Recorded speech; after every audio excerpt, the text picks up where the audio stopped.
Morning ఒకటి సాయంత్రం ఒకటి 7 14 సైట్ విజిట్లు పెడతారు. ఈ 14 సైట్ విజిట్లు మీరు పెట్టి ₹1,00,000 రాలేదంటే అప్పుడు అడగండి. ఖచ్చితంగా మీకు రాకపోతే ఆ నష్టం ఏమైతే ఉందో దాన్ని ఇస్తారు ఖచ్చితంగా. ఖచ్చితంగా వస్తుంది. మనసు పెట్టి భూమిని నమ్మాం, మనం నమ్మాం, సిస్టమ్ నమ్మాం, లీడర్ నమ్మాం. ఎవరు చెడిపోతారు? చెడిపోయేది ఏమీ లేదు. ఇక్కడ లోపల ఎక్కడ జరుగుతుందంటే అనుకుంటాం కానీ ఈ విషయం అక్కడ బయటపడగానే మళ్ళీ ఇదంతా చెప్తూనే ఉంటారులే మన వల్ల కాదని అనుకుంటారు. అక్కడ నిరుత్సాహపడిపోతారు. అది లేకుండా గురువు గారు ఉన్నారు, సీనియర్ మోస్ట్, ఆయన కాంటాక్ట్స్ బాగుంటాయి. సార్ కూడా చాలా మంది కాలేజీలో తెలిసి ఉంటుంది, కానీ చూద్దాం చేద్దాం అంటారు. చాలా వరకు ఫంక్షన్స్ కోసం అన్నీ చేస్తుంటారు. ట్యాగ్ అయితే బాగా పెట్టుకుంటారు. ఎప్పుడు కానీ ఐడి కార్డు మాత్రం మిస్ చేయకుండా ఉంటారు. ఏమి కావున మన ఐడెంటిఫికేషన్ కూడా చాలా ముఖ్యం. కాకపోతే చెప్పే విషయంలో ఎక్కడి నుంచి మొదలు పెట్టాలి, ఎక్కడ ఎండ్ చేయాలనే విషయం తెలియకుండా కూడా కన్ఫ్యూజ్ అయిపోతారు. మధ్యలో ఎంటర్ అయిపోవడము, ఏదో విషయంలో మాట్లాడి ఏదో విషయంలో ఎంటర్ అయిపోవడము, ఏదో సంబంధమైన టాపిక్ కలపడము, అలా రావడం వల్ల కూడా ఏమవుతుందంటే వాళ్ళు ఒక డిస్టర్బెన్స్ మనిషిగా పక్కన పెట్టేస్తారు. పూర్తిగా వాళ్ళ నుంచి మనం విన్నాం, మనం చెప్తాం, లేదంటే పూర్తిగా మనం చెప్పిన వాళ్ళు ఎన్ని తర్వాత వాళ్ళ నుంచి విన్నాం. అలా లేకుండా మధ్యలో ఎంటర్ అయిపోతాయంటే అతను కన్ఫ్యూజ్డ్ క్యాండిడేట్ అనేసి చెప్పి మనం ఒక లెక్కలో వేసి పక్కన పెట్టేస్తారు.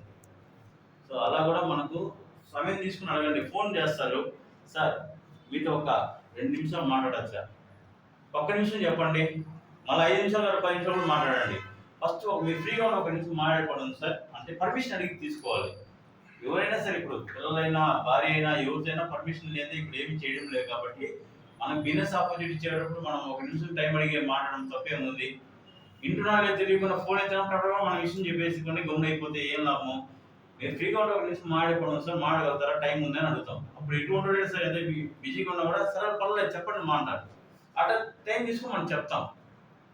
సో ఆ విధంగా మనం మూవ్ చేసుకుంటూ వెళ్ళడమే బిజినెస్ టెక్ గేమ్ లేదు. ఇంకా కంపెనీ పరంగా మీకు కస్టమర్కి ఏమి ఇస్తారో మీకు బెనిఫిట్స్ తెలుసు.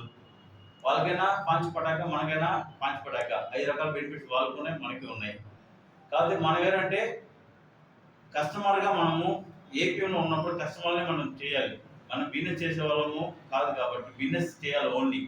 మనం కింద టీం పెట్టుకునే పరిస్థితి ఉండదు. అది ఒక 10 ప్లాట్లు అయిన తర్వాత మీరు మినిమం ₹1 వ్యాపారం జరిగితే అప్పుడు మీరు టీం పెట్టుకొని మీ ఎక్స్పీరియన్స్ అక్కడ షేర్ చేయొచ్చు. ఏమీ లేకుండా 1వ క్లాస్ లేకుండా 5వ క్లాస్ పోతే మళ్ళీ మీరు దమానం కింద పడిపోతారు. అలా లేకుండా పూర్తిగా మీరు వాటిని ఏపీలో ఉన్నటువంటి అన్నింటినీ తెలుసుకొని తర్వాత ముందుకెళ్ళగలిగితే మీరు మళ్ళీ మైనస్లో కింద పడకుండా చేయగలుగుతారని నా ఉద్దేశం. కావున ప్రతి ఒక్కరు ఏపీ అనుకునే చేద్దాం. ఇప్పుడు మీరు కూడా ఫ్రెష్ బిజినెస్ ఏదైనా వచ్చింది అనుకోండి, మా లెవెల్ మేము మర్చిపోతాం. మేము ఏపీ లెవెల్లో ఏవైతే ఫస్ట్ స్టార్టింగ్ ఎలా వచ్చామో ఆ విధంగా అనుకుని మేము గ్రౌండ్ వర్క్ చేస్తాం. అప్పుడే మా రిజల్ట్ తెలుస్తుంది. మేము పెద్ద ఎండీలో లేకపోతే ఇంకోటి అనుకోండి పోయి కొట్టాను, కస్టమర్ ఏమవుతుంది, కస్టమర్ తెలియదు, మనకి ఏం పొజిషన్ మనకు తెలియదు కదా. ఏదో కాదు ఇక్కడ ఏం చేయలేదు, మన రెస్పెక్ట్ ఏం చేయలేదు, అతని వరకు ఉంటే అతని వరకు ఉంటుంది, మనల్ని మినిమం రెస్పెక్ట్ లేదు, ఎంత నిధి ఎదుర్కొనేమని చెప్పి వెళ్ళిపోతారు.